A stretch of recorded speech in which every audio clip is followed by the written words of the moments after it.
বন্ধুরা, আমাদের ধারাবাহিক আলোচনার আজকের আলোচ্য বিষয় ইলেকট্রন বিন্যাস থেকে মৌলের পর্যায় সারণীতে অবস্থান নির্ণয়। আমাদের 118টি মৌল আছে। এই 118টি মৌল পর্যায় সারণীর কত নম্বর পর্যায়ে কত নম্বর গ্রুপে আছে এটা আমরা সঠিকভাবে বের করতে গেলে, নির্ভুলভাবে বের করতে গেলে ইলেকট্রন বিন্যাস পদ্ধতি অবশ্যই প্রয়োগ করতে হবে।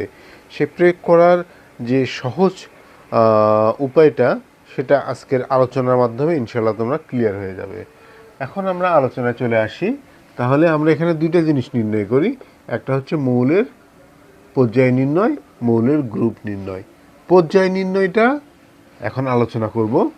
সোডিয়াম 11, এটার যদি আমরা ইলেকট্রন বিন্যাস করি তাহলে দেখা যাচ্ছে এখানে কক্ষপথ আছে 1, 2, 3।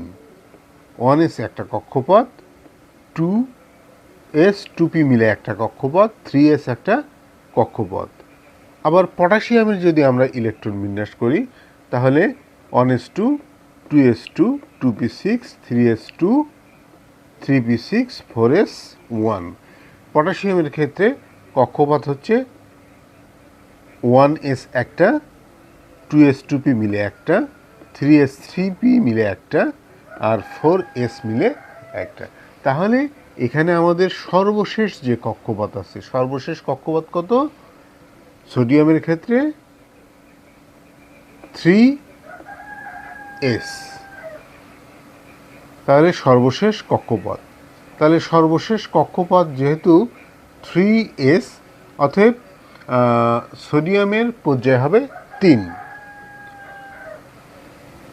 আর পটাশিয়ামের ক্ষেত্রে এখানে আমাদের কক্ষপথ আছে 1, 2, 3, 4। সর্বশেষ কক্ষপথ কয়টা? সর্বশেষ কক্ষপথ হচ্ছে এখানে 4s।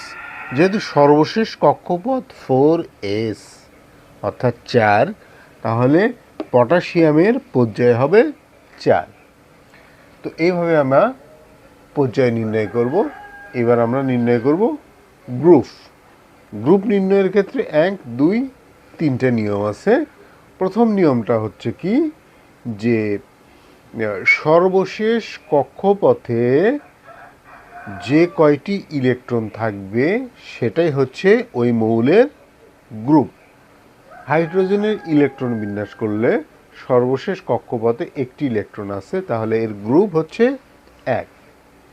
ম্যাগনেসিয়ামের ইলেকট্রন বিন্যাস করলে এর সর্বশেষ কক্ষপথ 3, অর্থাৎ 3s2। তাহলে সর্বশেষ কক্ষপথে ইলেকট্রন